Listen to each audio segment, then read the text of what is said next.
여러분 내일이면 아니 내일 그죠? 내일이면은 추석이죠. 그리고 한 주간 긴 연휴가 이제 시작이 됩니다.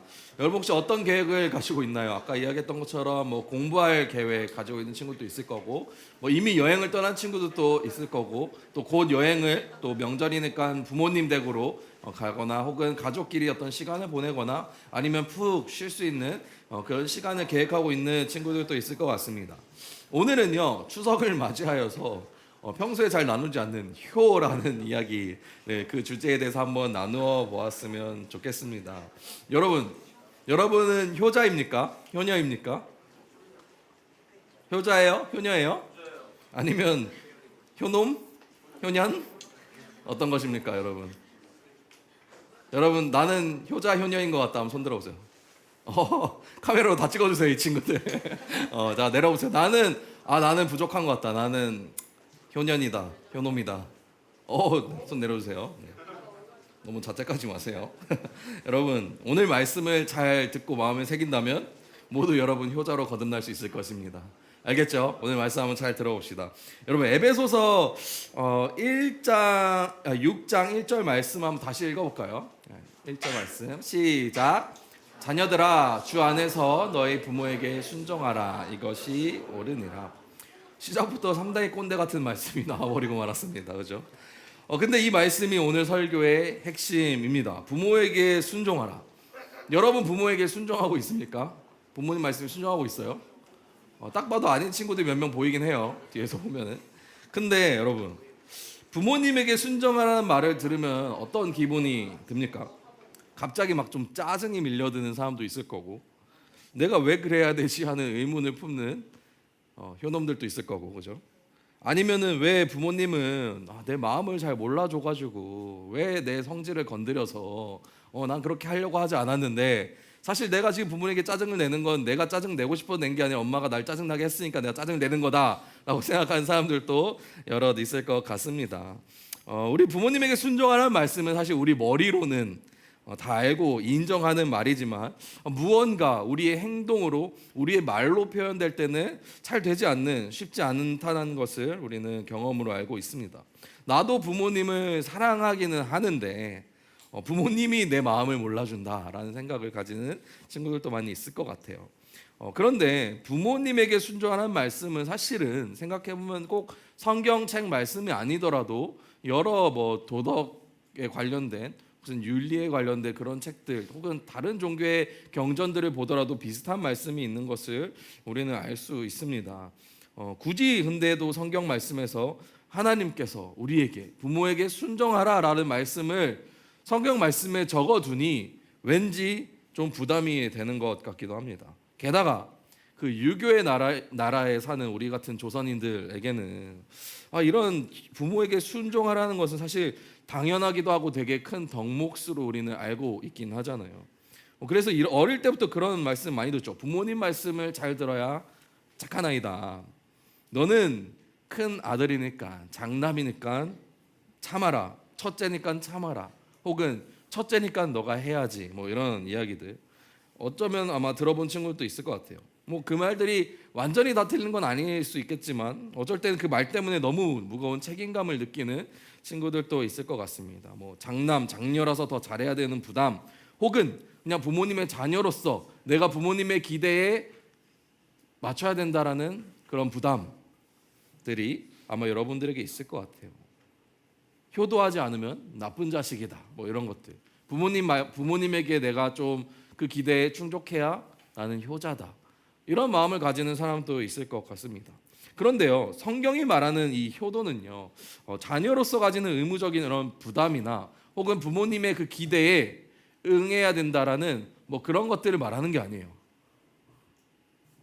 깨워줘 옆에. 너무 지금 거의 숙면에 접어들기 직전인데. 여러분 어디까지 했죠? 자.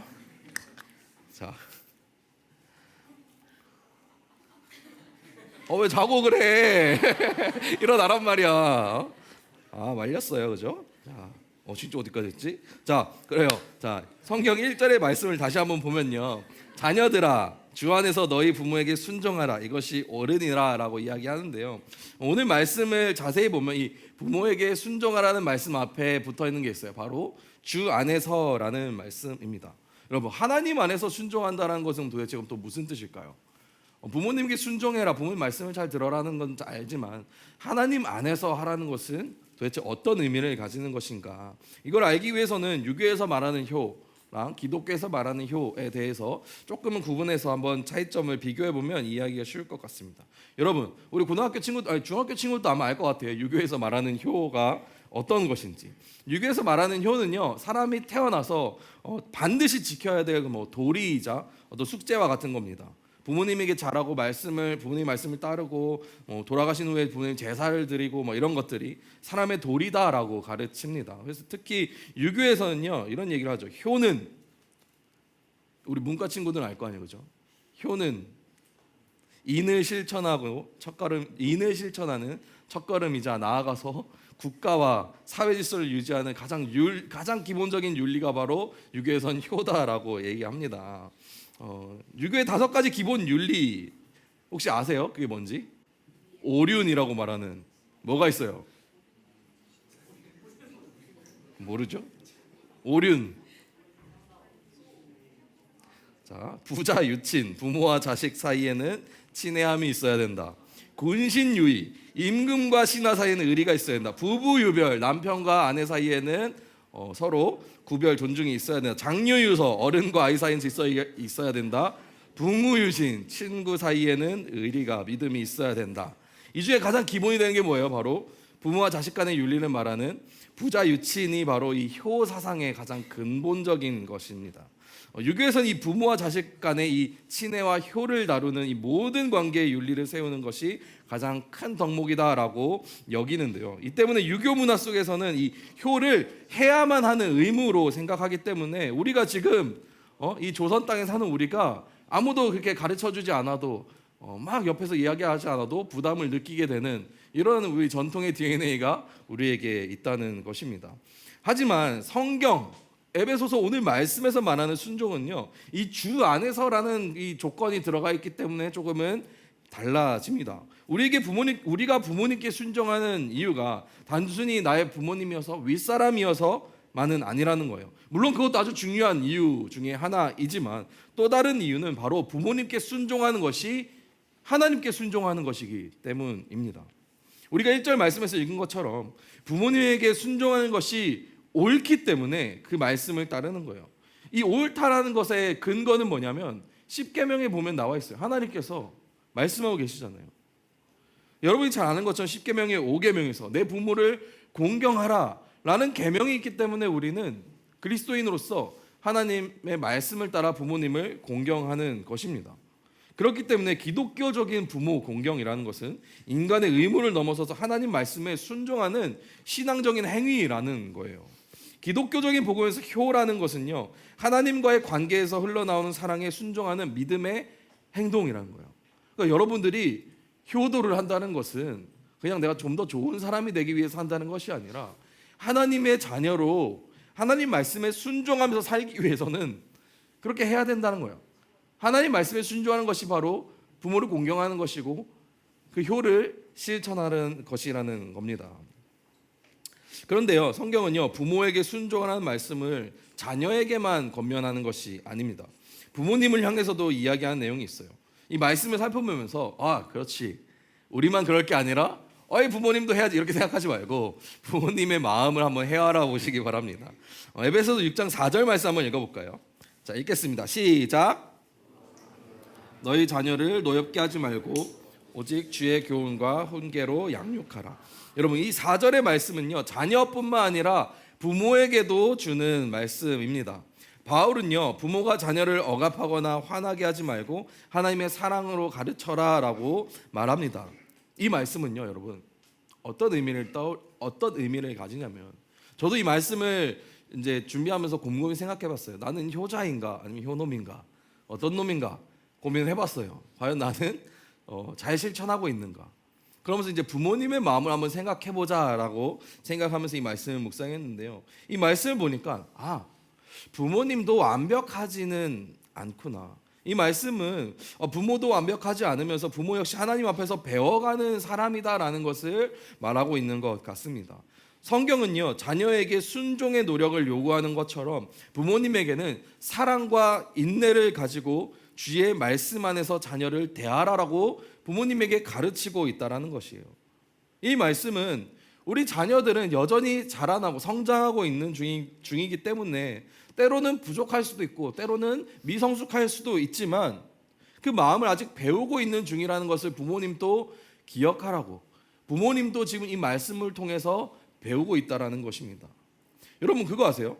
생각해보면 부모님도 부모가 처음인 거잖아요, 그죠? 그러다 보니까 부모님도 여러분과 마찬가지로 어떻게 해야 되는지에 대해서 사실 쉽게 알 수는 없는 거예요.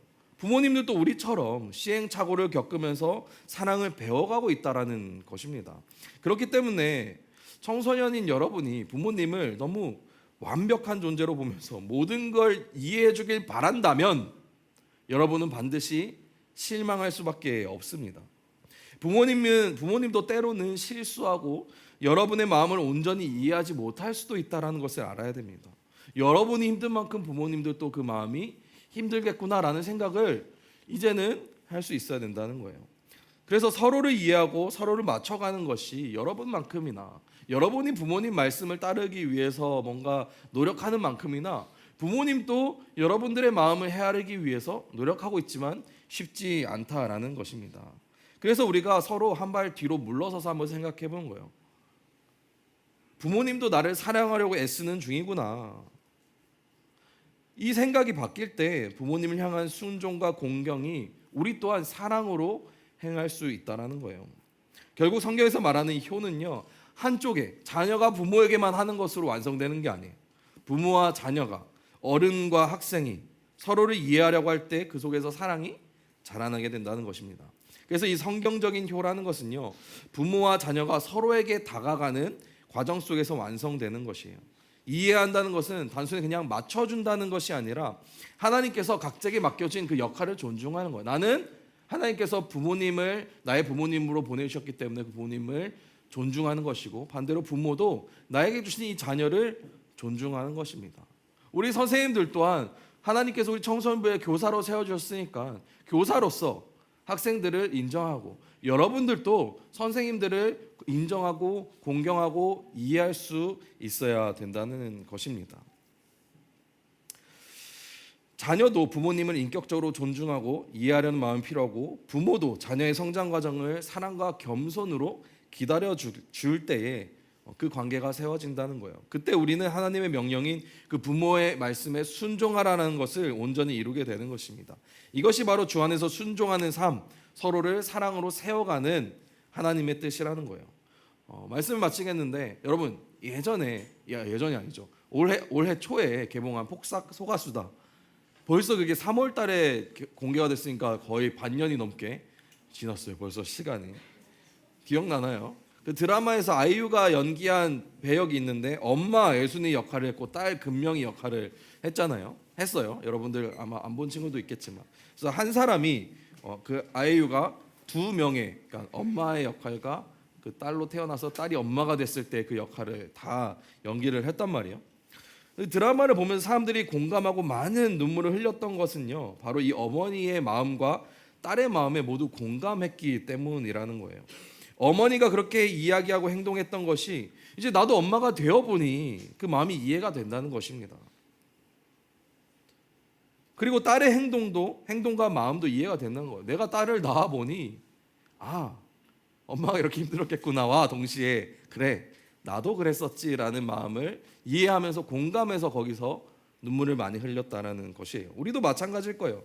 시간이 지나면 여러분도 부모님의 잔소리나 부모님의 행동을 이해하게 될 거예요. 여러분 같은 아들과 여러분 같은 딸을 낳으면 좋겠죠. 꼭 그러시길 바랍니다. 그러면 그때쯤 되면은 여러분의 믿음이 많이 성장할 겁니다. 그 안에서 사랑이었구나 라는 것을 깨닫게 될 것입니다. 여러분, 하나님께서는 말씀을 통해 자녀는 부모님에게 순종하고 부모는 자녀를 사랑과 하나님의 말씀으로 양육하라고 가르치십니다. 그리고 이 말씀을 따라 지켜 사는 사람에게는 3절의 말씀으로 축복을 약속하고 있는데, 우리 한번 3절 말씀 다 같이 읽을까요? 시작. 이로써 내가 잘 되고 땅에서 장수하리라. 여러분, 이 약속은 단순히 오래 살고 잘 된다는 세상적인 그 성공의 복만 말하고 있는 것이 아닙니다. 이 말씀은요, 하나님이 함께 하시는 평안과 은혜의 삶을 말하고 있는 것입니다. 하나님께 순종하고 부모님을 사랑으로 공경하는 사람에게는 하나님이 기뻐하시며 그 길을 인도하신다는 것입니다.